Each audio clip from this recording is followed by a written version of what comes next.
Namo Bhagavate Vasudevaya.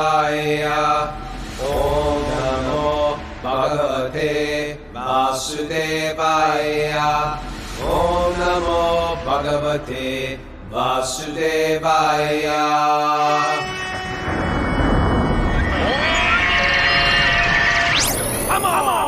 Live from beautiful Ojai, California, this is our Wisdom of the Sages podcast with your host, Raghunath, and co-host and senior educator at the Bhakti Center in New York City, Kaustubha. Welcome to the show. That was pretty smooth. Thanks. I'm here actually with our one of our executive producers, Tom, my wife, Bridge, Mike Stone, who a lot of you know from India, and our good friend and incredible filmmaker, Philippe. And he's got this beautiful compound here in Ojai, so we're having all our Super Soul meetings here today. And we had a great show yesterday. Kaustubha, where are you? I lost Kaustubha. I'm here. Oh, there you are. Yeah, we had a good show yesterday with Joe Rogan. And, Let's hear. Do tell. Here's the deal. I don't get nervous for most things. I've played very big shows before. I was nervous. I was like riddled with anxiety. But as soon as we sat down, it was like we spoke nonstop for 3 hours straight, and it seemed like a moment. And he ended by saying, wow, okay, that's a good stopping point. Thank you so much, Hare Krishna. That's how the whole thing ended. Look at that. But there was a million things I wanted to mention. It was just like things were coming fast. But I did mention Radhanath Swami's book, A Journey Home to Europe and the Middle East. And I mentioned, and then Joe said, oh, he'd be great for the show. I said, I can hook it up for you. Hook it up. I know. So it was nice. So yeah, I don't know. If you have any questions, you could write it on the chat board of what happened. But otherwise, what did I miss? What have I missed? What have you missed? It's not like we had the show without you while you were away. You know, it really helped me, I feel like, doing the show yesterday before I went into that interview. I got grounded. And like I said, it's like in my brain, I was getting a little nervous. So I was like, okay, I've got to figure out what I'm going to say and what I'm going to write. And then I thought, you know what? I'm just going to go downstairs and pray and chant. And I think everything just flowed out. And then that's the best thing I can do is clear the consciousness and make sure good stuff comes out of the mouth. Okay. Oh, man, I miss living in California, if you want the honest truth. Now that I'm in the countryside here, Ojai is like these beautiful desert mountains. I'm surrounded by Queen Anne palms and Mexican palms, and there's palapa rooftop, if you can see it above me, like palm fronds and date palm trees and peppercorn trees. I'm missing. Anyway. Shall we get into the Bhagavatam? We're at a great spot. Yeah, let's do it. Okay, so we last left off at verse 21. Okay. So, by the way, I just want to mention, if you're new to the show, you could always reach out to us, ask questions. I think we're actually closing the Zoom group, so we're not going to do it live. Not the Zoom group. What? Closing the Zoom group? We're going to close the Zoom group, I think. Why would we do that? Because it's limited. I mean, not close it, end it. We're going to just limit it to the people that can get on right now. Why? Because we can max out. It's very easy to max out now. We're hundreds the master limit. So there's a group. We haven't even reached that. All right. Well, if you want to join us then on Zoom, now's the time to do it. You got to reach out to Wisdom of the Sages 108 at Gmail, Wisdom of the Sages 108 at Gmail. And also we're going to have a whole online community through Patreon. Patreon is one of these things where if you appreciate what we're doing, instead of getting investors where I'm selling like suitcases and watches and men's briefs, we're just being, if you like what we do, you give $1, you give $2, you give $100, whatever you want a month. And then we're going to have a whole thing where you enter all these notes that Katie Bell's been sending out, as well as message boards where we can really connect with each other. We've been doing it on WhatsApp and Telegram, but it's hard to keep track with everything. So the Patreon format allows that. And it gives us some type of support, which is. I think way beyond that, I think that's just one feature of it. But the other features are that we can have all kind of courses and classes and workshops and so on. See, that's how Kaustubha thinks. Courses and classes. Smart. He's clever. Yeah. That's a great idea. That's because he's a Brahmana and he just like. Well, you're going to be giving them too. Oh, I'm doing them too. Okay. Yes, my courses and classes too. So how do you get on that Patreon account, Kaustubha? Do you Well, the thing is, it's already up there, but because we don't have any content on it yet, I haven't kind of come out and said, hey, everybody sign up. Oh. Well, if you want to look at it out, go to Patreon, Patreon.com. It's I think it's Patreon/Wisdom of the Sages, I believe. But like I said, there's nothing really to see there yet. So I got some great help from RMR today. There've been some complications with setting up the integrating the message boards. RMR. Yeah. So we almost have worked that out.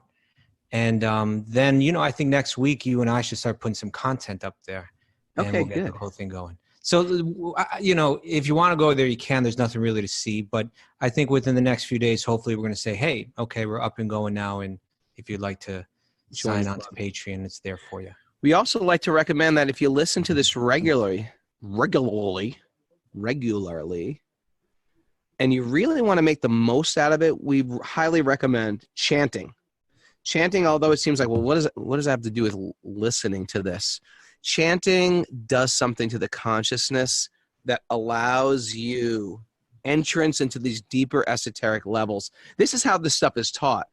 Just for example, if you're in a fight with somebody and then all of a sudden you have to go have another conversation, it makes that conversation hard to focus on. Chanting does something to the consciousness where it opens you up to understand deeper truth. So if you're listening on Zoom, we're going to ask you to get some malas.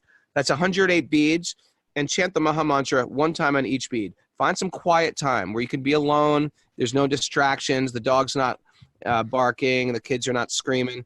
Find some private you time where you can just sit and be with yourself and just all you have to do is hear, and with the intention of my dear Lord, my higher power, sweet baby Krishna, whatever you want to call God, how can I be engaged in spiritual service? Like, what do I do? Where do you want me in this world? Ever made that? That's a great prayer. What next? I'm yours. What next? It's a great morning prayer, and that can be the intention as you're chanting this japa. You don't have to overthink it. You just have to hear the sounds. It's that powerful. Then the Bhagavatam becomes exponentially more powerful. It becomes more nutritious. What do you think about that, Kaustubha? More nutritious. So much of the Bhagavatam is there just to help us understand the power, the value of connecting with that spiritual sound. Hey, if we don't know where we're going and what our offering is in this life, you got to think about it. So like, how much money will I waste? How much resources will I waste? How much time will I waste if I don't have some kind of direction? And so it's time to like get those priorities straight. I'm about to read, and you know what? I revisit it on a regular basis. I'm about to have a big one with Mike Stone and my wife. Like, I looked at my father. My father died at 64. I'm 54. His father died younger than that. It's like, how many more years do I have to live? In all reality, I'm going to live to 70, 74. Do I have 20 years? And even that, 20 years is over in a moment. I remember 20 years ago. That was the 90s. So it's sort of like, I have to look at life in reality. And that's if I live that long. What do I want to accomplish in this short life? Now, some of you are 44 and you're thinking, well, I got a lot of time. That guy's old. It's coming. It's coming for you. Good afternoon. Coming because you could die 10 years earlier and then you're as old as me. So the interesting thing is life is super short. I tend to think it's really long. I've got this much time left. I don't know if it's this much or this much, if it's 5 inches or 10 inches, but it's coming. What am I here to do? What is my contribution? And am I on the right path? Am I with the right people? Am I in the right space? Am I living in the right area? And it's a great time to throw your hands up as you wake up in the morning. My dear Lord, my sweet baby Krishna, what would you like for me in this very short life? Please direct me. I'm completely lost. Give me a loud sound. Give me a loud directional. Give me a loud, blinking neon light to tell me what direction to go because I'm completely confused. And if you're not confused, if you feel like, no, I'm with the right people, I got the right kids, then it should be, the next prayer is, how can I refine myself? What do I need to do next to tweak myself so that my offering is of such a higher caliber? It's exciting, isn't it? So Vivi's going, hey, she's either going, that's exciting, or she's going back off the mic, one or the other. Or she's just petting the cat. Okay. I thought she was encouraging me with hand motions. She was going, okay, she was just cat petting. Forget it. All right, here. Kaustubha, you want to add anything to that? No, I think, well, I was thinking one thing. I don't know if I want to divert it too far, but, please. Like what we get in Bhagavatam is later, and this comes in the 7th canto, where Prahlad, this young boy, he's talking to his friends who are also just kids. And he's just looking at life, and he's saying, okay, say you got 100 years, which like most of us don't live that long. Right. Well, how much of it do you spend sleeping? So then you cut that right out. Now it's down to, now it's down to 2/3 that, And then how much of that time are you taking care of your body? You're bathing, you're eating, you're doing this. Okay, cut that down. And you can just keep cutting it down until you have like a real limited amount of time left. Like say you're saying, okay, maybe you and I will live 20 more years. We don't know, 25, 30, we don't know. Let's say it's 20. Now, if you cut out the sleep time, boom, now you're down to like about like 12. Right. We got 12 years left, right? Then you got eating time. That's going to take time. Eating and bathing and all that. Oh, now we're down to like, like 9, because I take a long shower. Okay. It's like down to 8. 8. So it really is that kind of, thinking that, you might hear this kind of thinking from some kind of self-help or management kind of guru or something. No, this is Prahlad saying, hey, this is how much time you have to focus on this goal of really, of really getting beyond all of the conditioning, getting beyond all the false sense of identity, connecting with the true inner self, experiencing your true spiritual bliss that is your nature, and hopefully being an instrument for helping other people uncover that too. So it's not a lot of time. Got to focus. It's not a lot of time. Yeah, good morning. Let's get back to our depressing life. Okay. No, it's good. It's actually, you know what it is? It's called, and it's something our culture is missing, gravity. We're either like depressed or we're like, whoopee! But there's no like gravity where I'm living in this world and I understand like life should be substantial. And I do have a contribution, and life is short, and I don't want to waste time. That is called gravity. And it's different than everything's great, and it's different than life sucks. It's actually understanding that you can't buy back this time, and it's precious. And so anyway, I'm glad. The Bhagavatam teaches us on a regular, it doesn't make you depressed to really understand your temporality.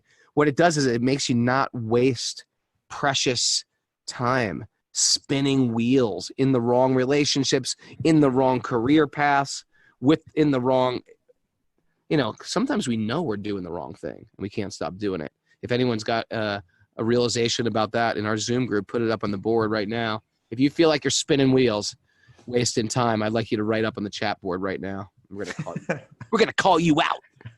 No, in a loving way. We're going to call you out in a loving way. Okay, let's go on with this. We start with our invocation prayer. Narayanam namaskritya naram chaiva narotamam devim saraswatim vyasam tato jayamudiraye. Before reciting the Srimad Bhagavatam, which is the very means of our conquest, one should offer respectful obeisances to the Supreme Lord Narayan, unto Narayan Rishi, the supermost human being, unto Mother Saraswati, the goddess of learning, and to Srila Vyasadeva, the author. Nasta prayeshva badreshu nityam bhagavat sevaya bhagavati utamashloke bhaktir bhavati naishtaki. By regular attendance in classes in the Bhagavatam and by rendering service to the pure devotee, almost all that is troublesome to the heart will become eradicated, and loving service to the personality of Godhead, who is praised with transcendental songs, will become established in the heart as an irrevocable fact. Om Jnana Tamarandasya Gyananjana Shalakaya Chakshurun Midatam Yena Tasmai Shri Gurave Namaha. All right, so we are in Canto 1, chapter 6, verse 21. And we're diving back into the show. O Narada, so the Lord is speaking, Lord Vishnu was speaking. I regret that during this lifetime, you will not be able to see me anymore. He was just saying this. We're just reading this. Those who are incomplete in service and who are not completely free from all material taints can hardly see me. The personality of Godhead is described in the Bhagavad Gita as the most pure. The supreme and as the most pure, the supreme and the absolute truth. Oh yeah, didn't we do this yesterday? That was Padam Avitam idam Dhamma. uttamam. That's right. There is no trace of a tinge of materiality in his person, and thus one who has the slightest tinge of material affection cannot approach him. Remember if you still want the material affection yeah, is material infection. Yeah, yes, that's a nice one. And so it's one of these things, like if you want the material world and you want the spiritual world, you're not going to get it. You're not going to get it. It's like they say, it's like crossing a river with a foot in one foot in a different canoe. You're not going to be able to go across. And so you really need, and this is our deep prayer, protect me from my material desires, and to make me realize my material desires won't give me what I need. And sometimes we just think, well, it's just, I'm just doing it wrong. It's the wrong person. I'm looking for Mr. Right. I was convinced he was Mr. Right, but after marriage or dating, I realized he wasn't Mr. Right. I need a different Mr. And we're running around trying to find Mr. Right, Mr. Right vacation, Mr. Right or Mrs. Right foods, Mr. or Mrs. Right hobbies or careers. When in fact, we need to fill ourselves with this. It's not. I don't have to change my situation so much. I just have to change my desires. And when I start to change my desires, then I'm going to pick a whole new set of circumstances. I've been trying to fulfill my spiritual desires with material things. Not going to work. I'm a spiritual being. All right, we read this yesterday. I'm going to go to the next one, Prabhu. Is that cool? Yeah, sure. Oh, virtuous one, you have only once seen my person, and this is just to increase your desire for me, because the more you hanker for me, the more you will be freed from all material desires. You want to explain? Again, our theme is that sometimes we hear in spiritual circles the idea of becoming free of all desire. But here in the Bhagavatam, where Vyasadeva is trying to clarify all of his teachings, he's saying, no, desire itself is something that you never become free of. If we use a phrase like saying become free of all desires, what that means is becoming free of all material desires. But desire is the nature of the soul. We desire. And so the question is, what will you desire? And he's saying that when you desire me, that very source of everything, then naturally you give up your material desires. So he's saying, I showed myself to you to strengthen that desire in you. And you won't be seeing me again in this lifetime, but you can cultivate that desire to see me again. Krishna gives us that little taste. If you're on this show, you probably have had a little taste. It could have came from a class. Kaustubha could have said something significant. You went to a kirtan. You had some prasadam. You went on pilgrimage. You saw the deities. You heard the Bhagavatam. Something was like, ugh! And now it's 5 a.m. and I'm here. Right? Something happened. Something happened at one point, and then you got a little bit of a taste. And now you are Narada. And you are running after the same taste again. And sometimes you're like, where is it? Where is Krishna? Where is he? That's where, and that desire, that type of deep spiritual addiction is making you run so quick towards light, and is making you realize that all the things that used to give me pleasure, it wasn't even real pleasure. It was pleasure based on my ego anyway, based on what I thought was cool, what I thought would fulfill me. Nothing will ever be the same. Oh, virtuous one. Okay. A living being cannot be vacant of desires. You were just saying that. Just saying that. Just saying that. He is not a dead stone. He must be working, thinking, and feeling and willing. But when he thinks, feels, and wills materially, he becomes entangled.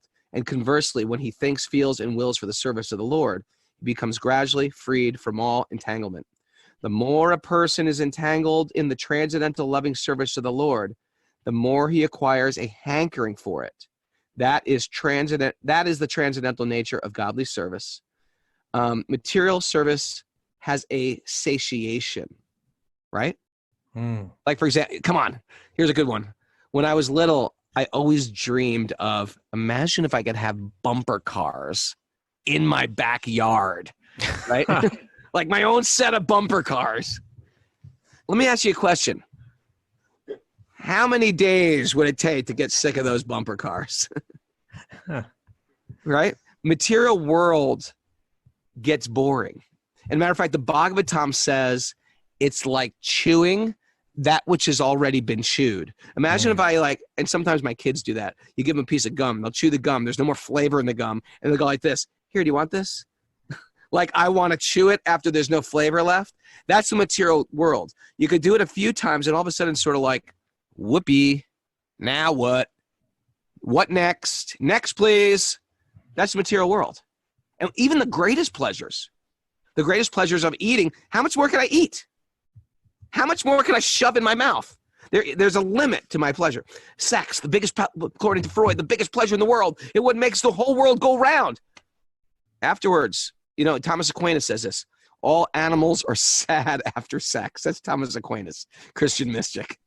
Is they're like, all right. That's what it was this whole surprise symphony. Boom. That's it. Now what? Next? What's going on? It was a build up to that. It's over. Sorry. Sometimes that ball rolls down a hill and I just can't stop it. Anyway, the point is there is no satiation in the material world. The more a person is engaged in the transcendental loving service of the Lord, the more he acquires a hankering for it. That is the transcendental nature of godly service. Material service has a satiation, whereas spiritual service of the Lord has neither satiation nor end. One can go on increasing his hankerings for loving the transcendental service of the Lord, and yet he will not find satiation or end. Oh, interesting. Leela Vilasini, our friend and teacher from Vrindavan, she says, she looked at a bunch of ladies that was with us, and she goes, you ladies, you have too much love to give any one man.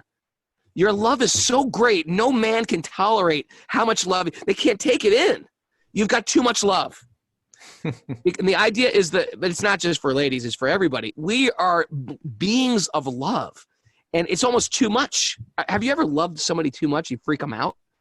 Anyone ever do that? Write that on the board. Those women who love too much.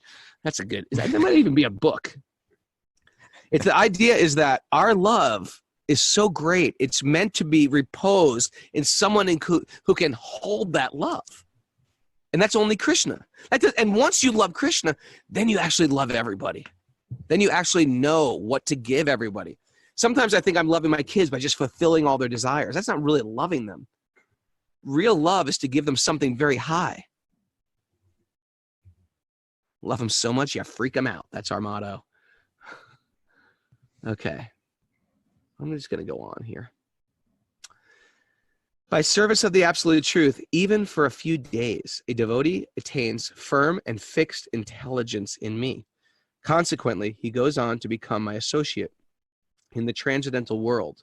And after giving up the present deplorable material worlds, Kaustubha, come on, don't you think this is an extreme statement?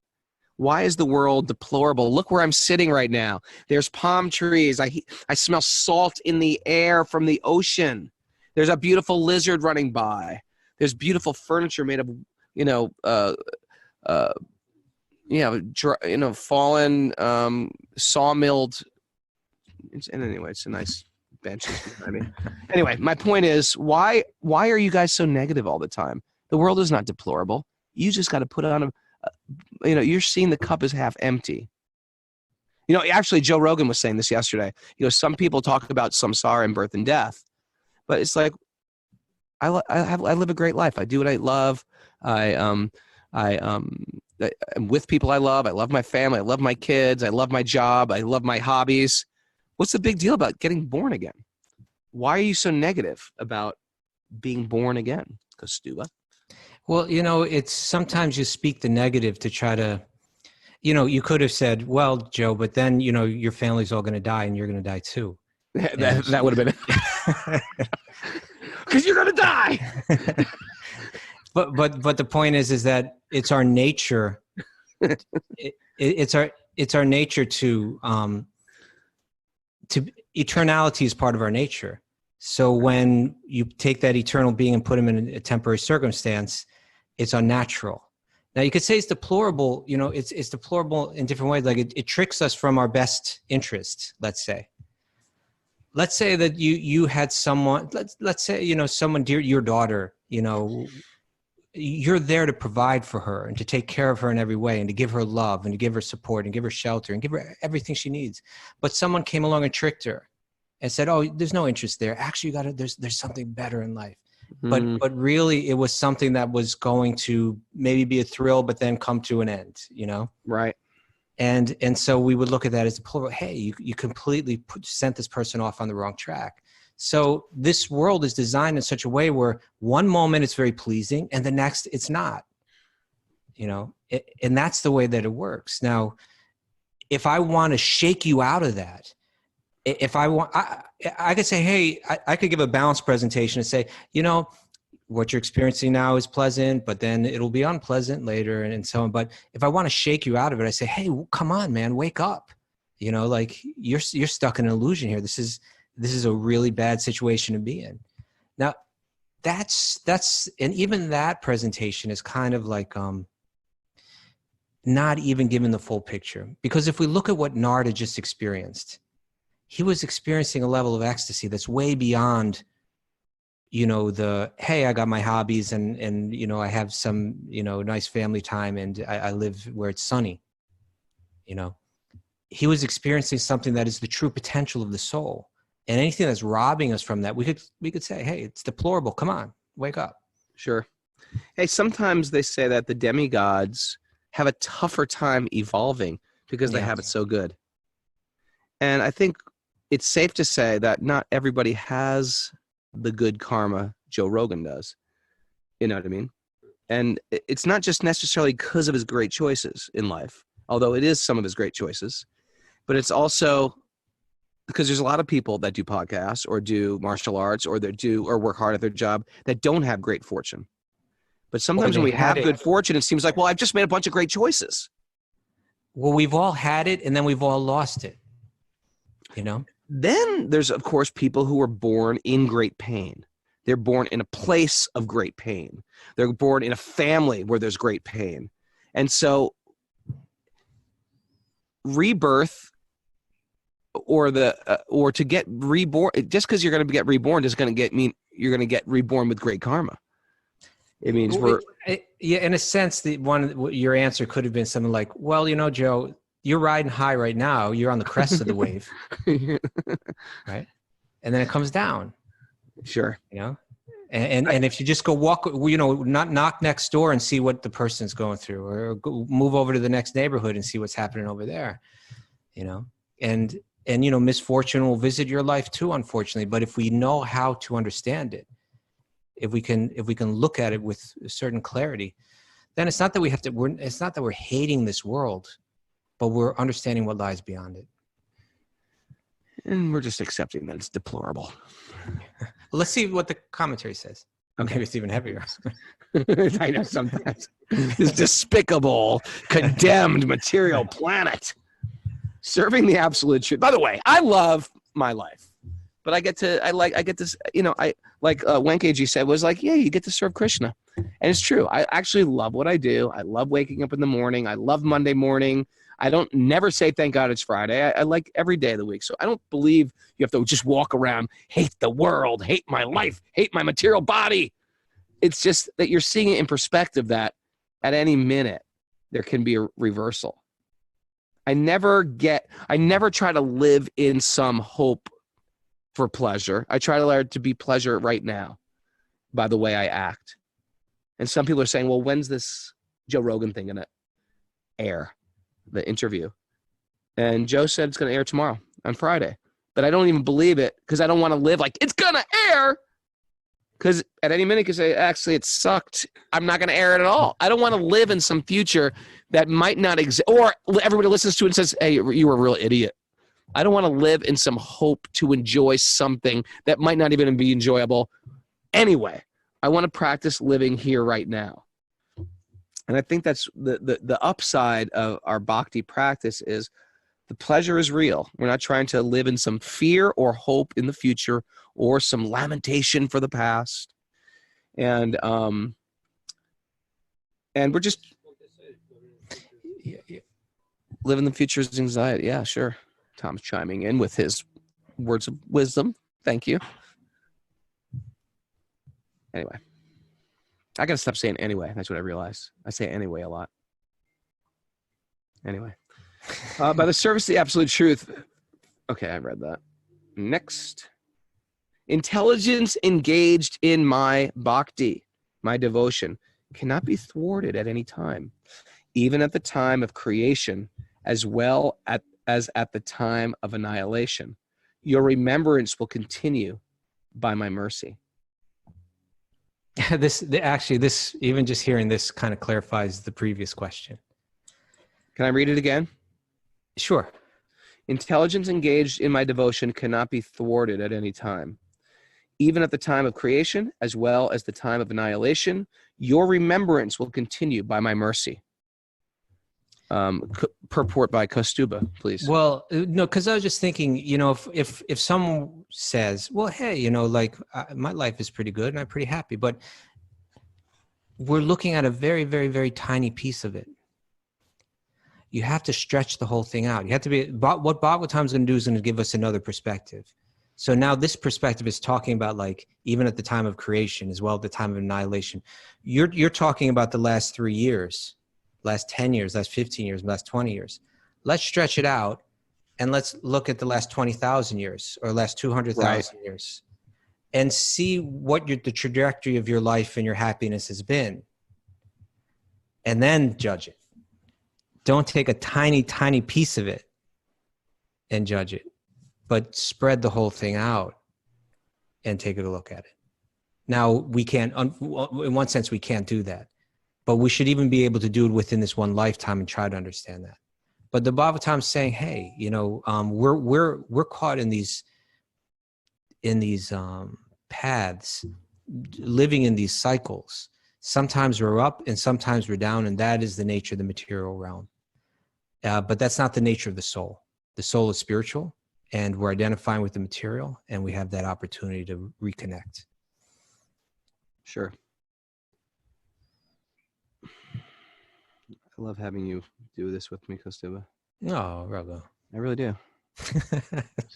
I love doing it with you, guy. It's our little mandate. I was thinking, I had a mandate yesterday with. You had a mandate without me?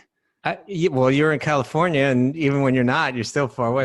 But you know who does join those mandates, and he's here right now, is Thomas York. You had a mandate with Tom York? What? No, he wasn't there, but he usually joins in. But it was with Joe. Joe Carini. Joe Carini. Nice. Yeah, Joe Carini and I get together every week, and Tom usually joins us. But it's nice because Joe's a little older than us. But this age that we're at right now, great age. I love this age. Most people are fearing this age, right? I'm loving it. It's it's so good for spiritual life.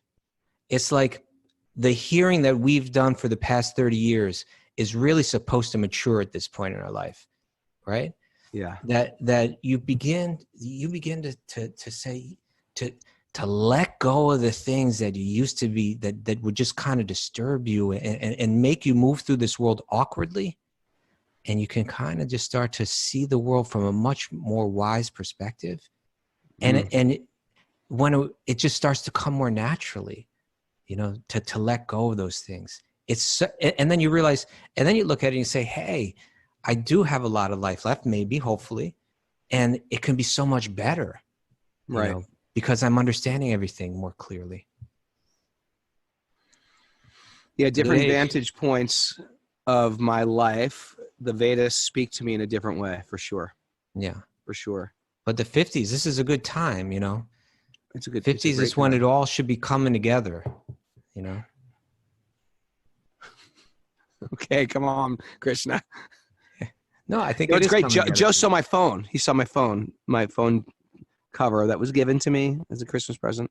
And he goes, "What is wisdom of the sages?" I was like, "It's our podcast." That was my in. There you go. Anyway, intelligence engaged in my devotional. Okay, here's the purport. Devotional service rendered to the personality of Godhead never goes in vain.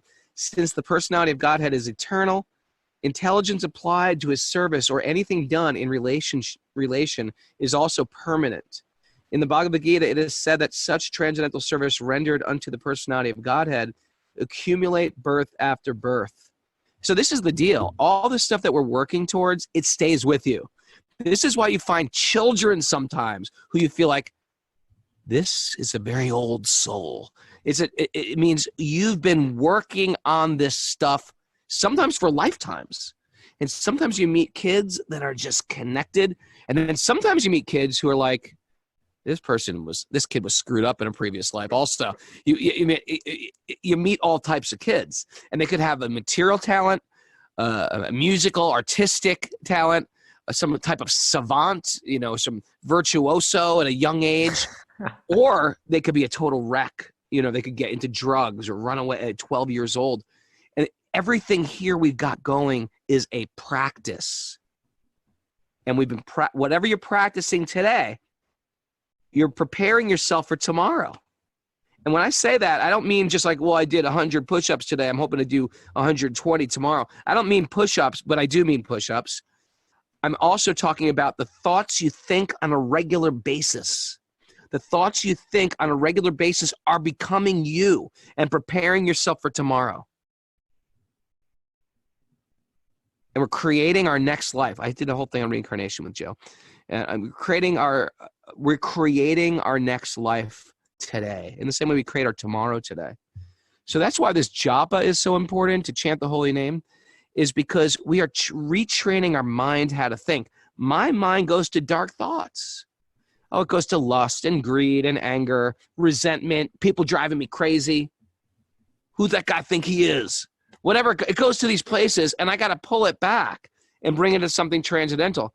So chanting is like a practice of thought. And then you get into some there's practices of revenge where you're thinking, on a jerk, I'd love to kick his ass, or practice a practice of lust where you're meditating on some scenario, or a meditation on greed. Those are all deep meditations that you sit in your downtime and they run your thoughts. So the yogis are saying, switch it. Those thoughts aren't going to fulfill you. Matter of fact, those thoughts are going to make you act in a certain way, in a gross way. So everything we're doing is a practice. And right now, this is a practice. Srimad Bhagavatam is our practice. We're all getting a little bit of a taste for this. 25, text 25. That supreme authority, personified by sound and unseen by eyes, but most wonderful, stops speaking. I burp twice a show. Do you know that? I've heard that. Twice a show, I burp. Yeah, that was my second one, just went off. I want you guys to notice that in the future. I'll just go, from now on, I'll just go 1, 2, like that. Okay. That's supreme authority, personified by sound and unseen by eyes, but most wonderful. Stop speaking. Feeling a sense of gratitude, I offered my obeisances unto him, bowing my head. So young Narada, just a child, now bowed down to this sound of the Lord. Purport, that the personality of Godhead was not seen but only heard does not make any difference. The personality of Godhead produced by the 4 Vedas, by his breathing, and he is seen and realized through the transcendental sound of the Vedas.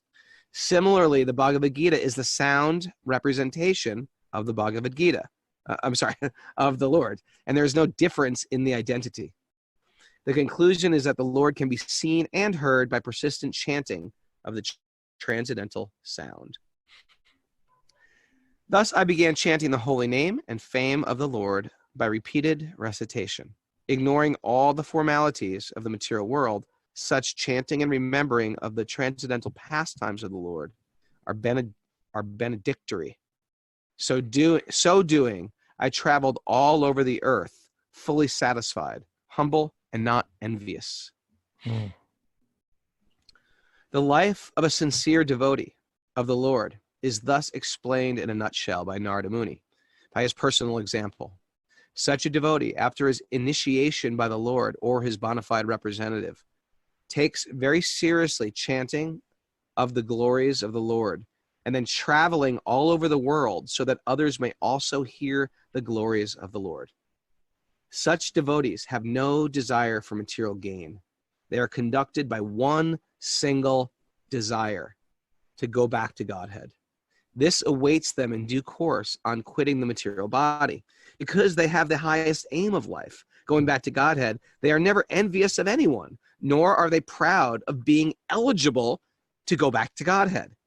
Their only business is to chant and remember the holy name, fame, and pastimes of the Lord, and, according to the personal capacity, to distribute this message for others' welfare without motive or material gain.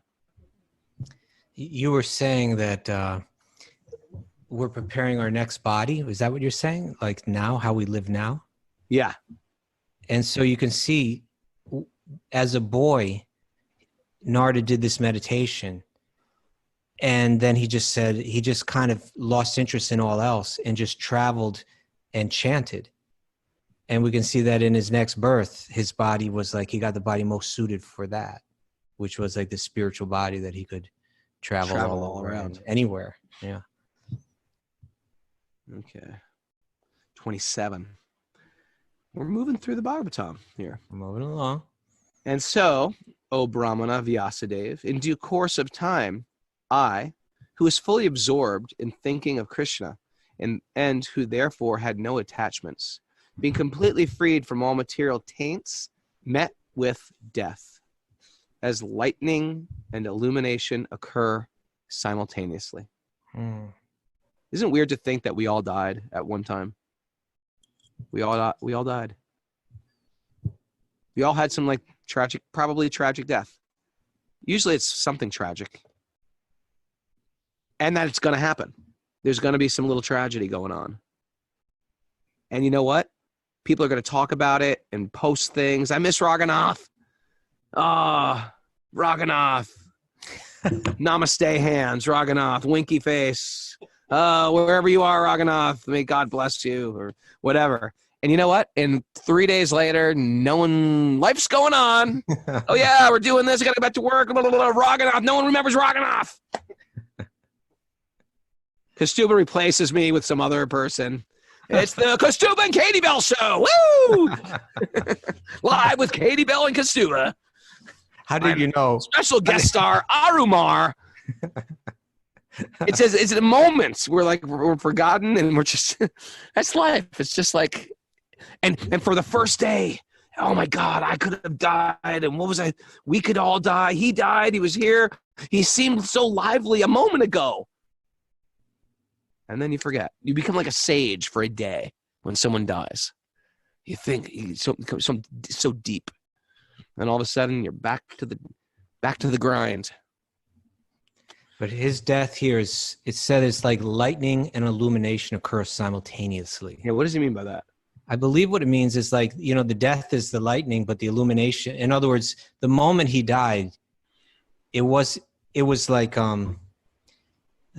his spiritual door just opened up, instantly.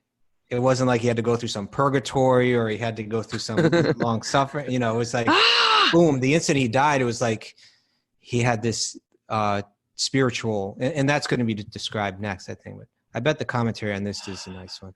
I hope I don't have to get worked over in hell. Like, okay, Raghunath, you did pretty good in this life. You just have one short life, 4 years, 4 years in hell. It's going to be bad. One monkey life in Vrindavan. One monkey life in Vrindavan, and then you can go back. But there'll be people shooting you shots.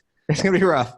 It's going to be rough. I just want to prep you for this because you pulled the wings off a few moths when you were 5 years old. You're going to have to pay for that.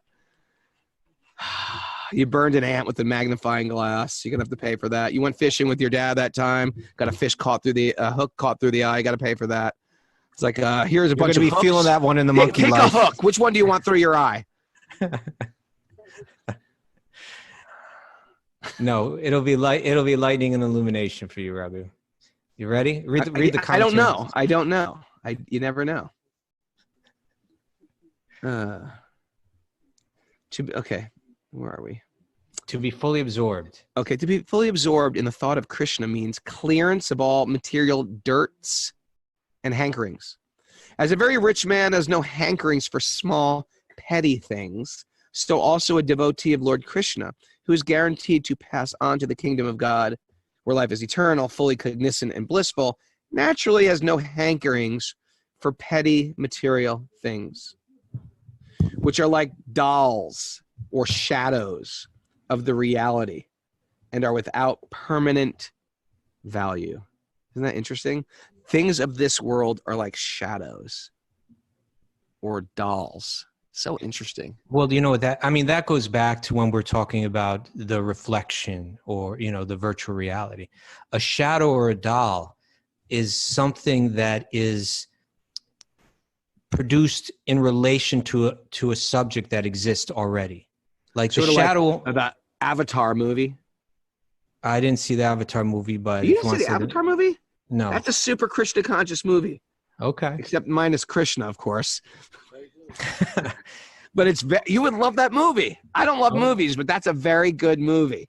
All right. But my point is that the shadow doesn't exist without whatever is creating the shadow. The dolls exist because they're based on human beings, right? Right. The substance exists before the shadow. Okay. And so it's saying that the things of this world are just shadows. They're not the real thing. It's like an imitation of the real thing. It's an imitation. But we get caught up in these. They're actually petty things. But we get caught up in them. Isn't there a novel about that? About the shadow? I don't think it's a novel. Are you talking about the shadow and the substance? Yeah, what is that? A poem? I think it was an analysis of Vedanta by Suhotra Swami. No, I think it was coming from an old classic Western literature book. Oh, maybe he took it from that. Shadow and Reality or something. Okay. All right. Moving on. Having been awarded a transcendental body befitting an associate of the personality of Godhead, I quit the body made up of the 5 elements. Earth, water, fire, air, ether. Those are the 5 gross elements.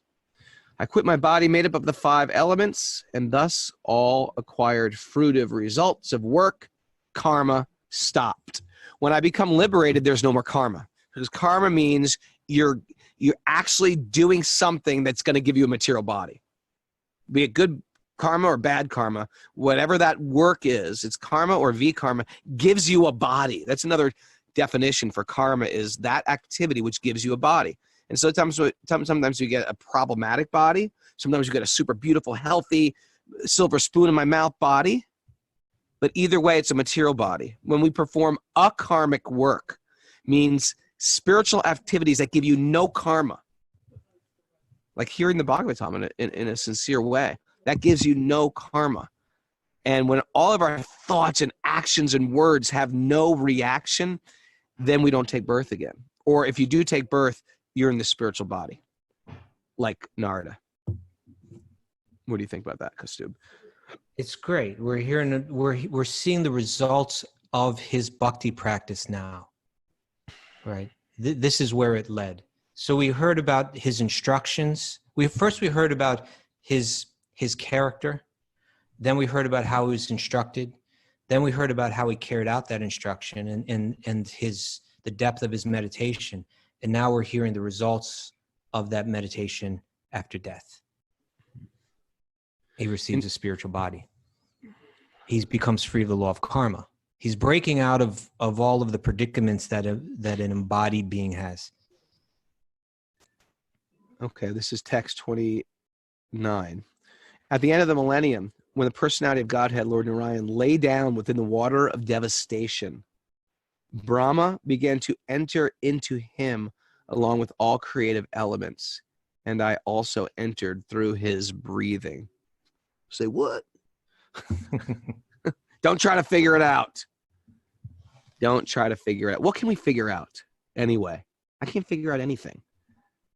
I can't figure out stuff. We can have some rough idea of things.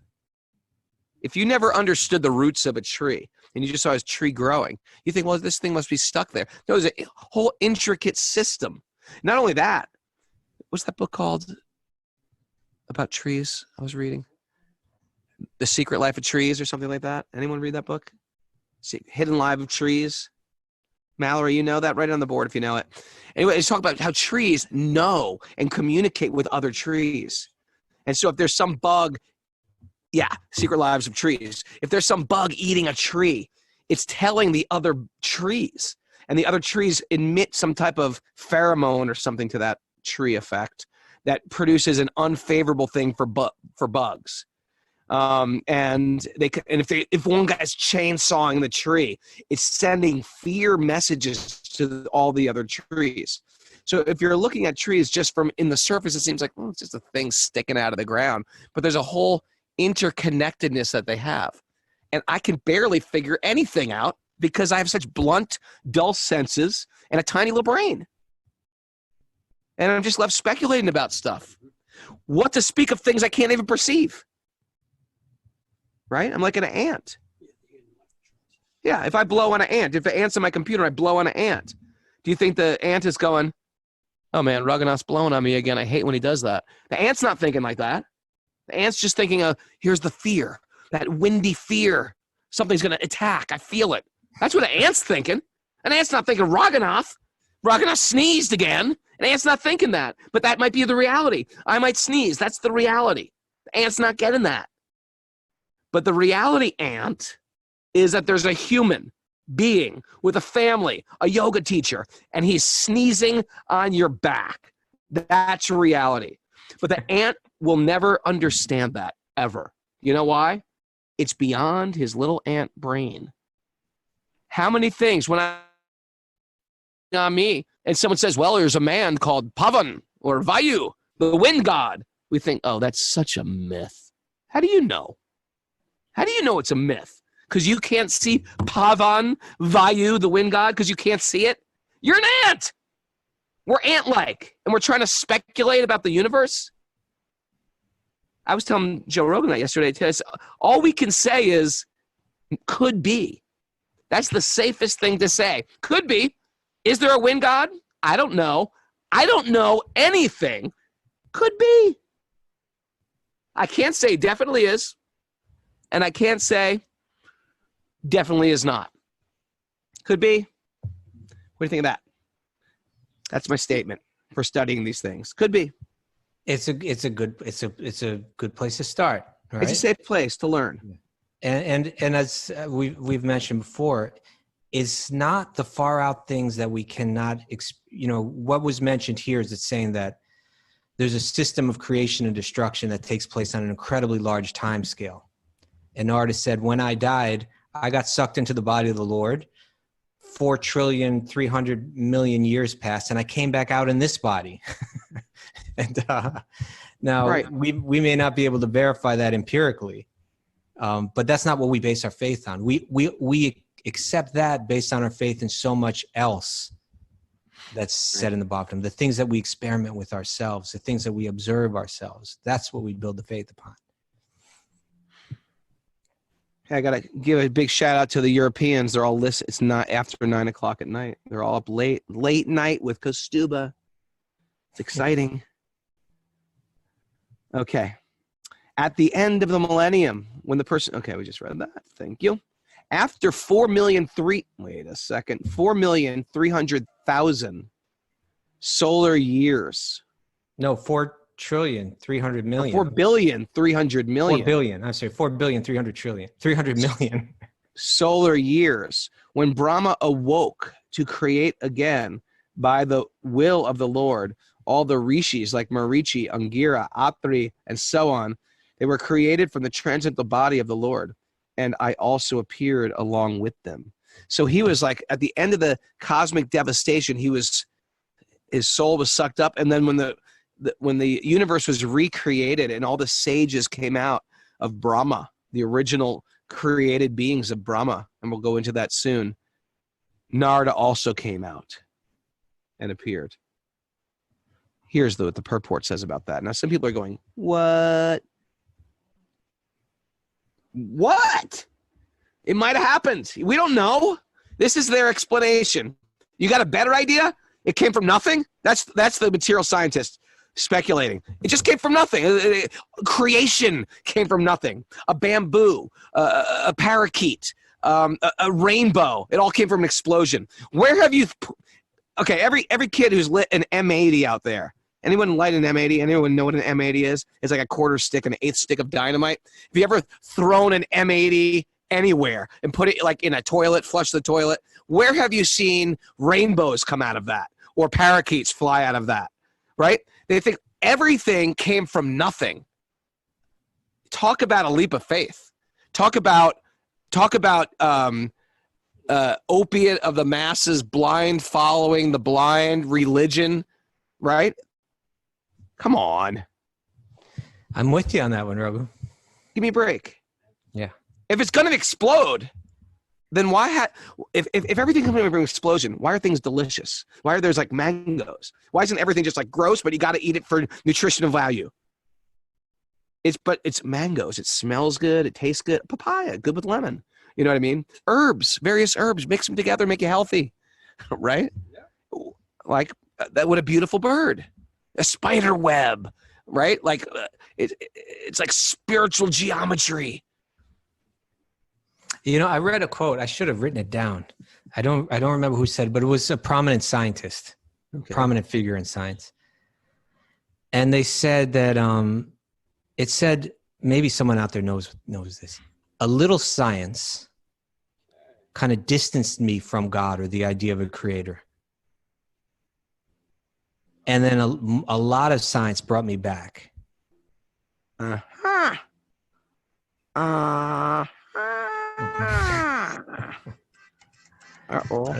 Oh, there's Mallory's got the book right there. Look. The book about trees. The book about trees. It's a magical world out there.